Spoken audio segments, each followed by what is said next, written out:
Nah,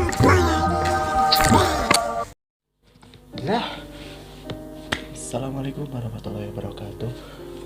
Hai, perkenalkan nama saya Haidir Sastra Kamil, mahasiswa Pendidikan Sejarah FKIP UMK, mata kuliah Studi Masyarakat Indonesia. Di sini saya akan membuat video tentang eksistensi budaya Hindu-Buddha di Indonesia. Dan sebelum lanjut, jangan lupa untuk like dan subscribe dan stay tune. And nah.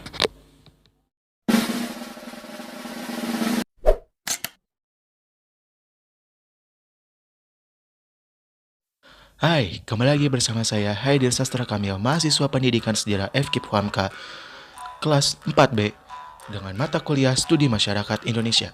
Kali ini kita akan membahas tentang eksistensi budaya Hindu-Buddha yang berada di Nusantara atau di Indonesia yang masih ada sampai saat ini. Mau tahu apa saja yang berada sampai saat ini? Yuk, mari kita mulai videonya. Kerajaan yang bercorak Hindu dan Buddha di Indonesia sangatlah banyak. Bahkan, teori masuknya Hindu-Buddha di Indonesia juga banyak memiliki teori yang beraneka ragam. Mulai dari teori Brahmana, Waisya, hingga Ksatria. Dan agama Hindu sendiri sudah ada sejak abad keempat yang terletak di daerah Jawa Barat, yaitu adalah kerajaan yang bercorak Hindu-Buddha, yaitu Kerajaan Tarumanagara, dan Kerajaan Sunda sampai ke abad ke-16. Tetapi kali ini kita tidak membahas tentang berapa masuknya tentang agama Hindu-Buddha Indonesia, tetapi apa saja sih eksistensi budaya yang masih ada dari zaman Hindu-Buddha sampai saat ini. Yuk, mari kita mulai.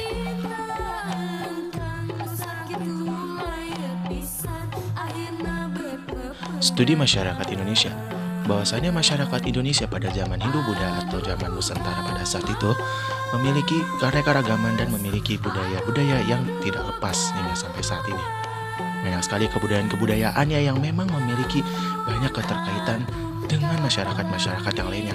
Bahkan bisa dibilang bahwa masyarakat Hindu-Buddha pada saat di Nusantara itu memiliki banyak sekali upacara-upacara adat yang beraneka ragam yang membuat akulturasi masyarakat Indonesia saling bergotong royong, bahkan saling bersama-sama. Bahkan banyak sekali ritual-ritual ataupun acara-acara adat yang selalu diadakan pada saat setiap bulan atau hari-hari tertentu. Ya, apa saja sih upacara-upacara adat tersebut? Yuk, mari kita lihat. Ya, yang pertama ada Nuju Bulanan. Nuju Bulanan adalah dalam masyarakat Jawa, upacara ini disebut sebagai mitoni yang berasal dari kata pitu atau 7. Upacara ini dilaksanakan di bulan ke-7 kehamilan upat, dan upacara ini berlangsung untuk keselamatan ibu dan sang jabang bayi.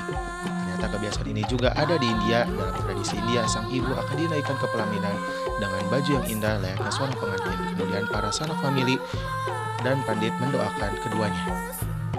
Yang kedua ada sedekah bumi.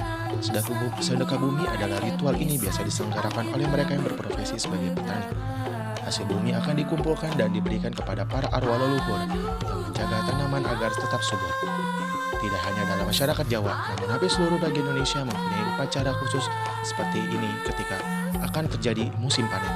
Kebiasaan ini juga sudah dimulai dari sejak zaman Hindu kuno, di mana dewa-dewi dan para leluhur dipercaya sebagai salah satu faktor yang menyelamatkan hasil panen mereka. Yang ketiga ada ritual pijak bumi. Ritual ini dilaksanakan ketika seorang bayi mencapai usia tertentu. Pada saat usia ini, bayi akan dibawa untuk memijak bumi untuk pertama kalinya, sebagai perkenalan dengan alam semesta. Dalam upacara ini juga, si bayi akan diberikan beberapa benda seperti buku, uang, tasbih, dan lain-lain. Benda apa yang diambil oleh bayi tersebut akan menjadikan semacam prediksi masa depan kelak. Misalnya bayi yang akan mengambil buku kelak akan menjadi seorang terpelajar di masa depan. Tentunya ritual ini juga ada di India yang tepatnya pada saat orang-orang menggali. Pada upacara tersebut, mereka akan mengundang sanak famili untuk berkumpul dan melakukan upacara tersebut. Yang keempat ada marhaban. Marhaban adalah ritual yang sering dilakukan oleh orang Melayu dan juga Tapanuli di Sumatera Utara. Pasangan pengantin atau pengantin sunat akan didudukan dalam pelaminan dan dikelilingi oleh sanak famili untuk menyanyikan lagu Islami sambil melemparkan bunga wewangian ke arah pengantin. Hal tersebut juga disebut ritual puja dalam agama Hindu, di mana orang akan mendoakan seseorang dengan mantra dan nyanyian sambil melemparkan bunga ke arahnya. Dan yang terakhir adalah keduri. Keduri ini adalah tradisi yang sering kita dapati antara umat muslim yang biasanya keduri adalah tradisi berkumpul seorang untuk membacakan doa selamat atau doa yang bagi yang telah meninggal. Dahulu ada tradisi ini tersebut ada di agama Hindu. Tradisi ini disebut sebagai geduri yang berguna untuk tolak sia dan tolak bala. Mungkin itulah 5 pilihan dari saya, Haidi Sastra Kamil, yaitu tentang eksistensi budaya masyarakat Hindu Buddha di Indonesia yang masih ada sampai saat ini, yang mempengaruhi masyarakat di Indonesia atau di Nusantara.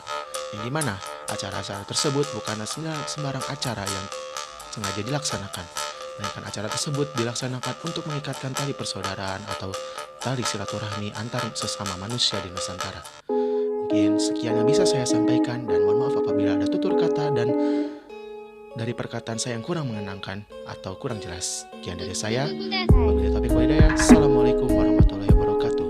Selamat malam, selamat siang, selamat pagi, selamat sore, dan sampai jumpa.